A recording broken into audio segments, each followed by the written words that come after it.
դուք իրավապահ համակարգի հետ կապված պարբերաբար ես ինքս նաև լրագրող որպես նկատել եմ, որ իրավապահ մարմինների հետ մոտ եք, տարբեր կարծիքներ եք հնչեցնում, հայտարարություններ եք անում կապված պայքարի դեմ, որ պայքարն է ենթամշակույթի դեմ, բայց դուք օրինակ պարոն Սարգսյանից հետաքրքիր է գոհ եք իրավապահ մարմինների աշխատանքից։ Երբեմն նաև դուք եք։ Իսկ ձեր գնահատմամբ էլի որևէ իշխանության ժամանակ նման դեպք չի արձանագրվել։ Ամենայն դեպս իմ 13 տարվա մասնագիտական գործունեության մեջ իրավական ոլորտը լուսաբանելու արդյունքում երբեք նման բան չի եղել, երբ ոստիկանների հսկողության ներքո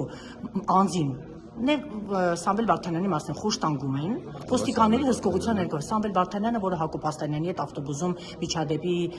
կենտրոնում էր հայտնվել, կարծիքներ էր հնչեց, եւ ամենակարևորը երկրի իրավապահ համակարգի քննչական կոմիտեի ներսից $590,000 ու պետի համենջապես այդ վարչությունում աշխատող պետի հսկողության տակ գումարը հենց պետի գլխավորությամբ հափշտակվում է ու այս պայմաններում քննչական կոմիտեի նախագահը շարունակում է պաշտոնավարել։ Ըստ ձեզ սա նորմալ է։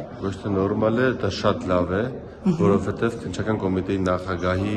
չանքերով է բացահայտվել դեպքը։ Ոչ, ԱԱԾ, ՆԳՆ եւ Հակակոռուպցիոն կոմիտե Արթուր Պողոսյանի ղեկավարության օրոք $590,000 հափշտակվում է։ Այսինքն ղեկավարը մեղմ ասած պարոն Սարգսյան տեղում չէ, որ իր կառույցի ներսում իդեալական աշխատում է որպես քննչական կոմիտեի նախագահ, ես իր աշխատանքից շատ իդեալական, որ իր եղենապացույցներ են հափշտակվում։ Եղենապացույցները, հափշտակողները բարեբախտաբար եւ նաեւ իրավապահ համակարգի չանքերով բացահայտվել են եւ դեպքը բացահայտված է։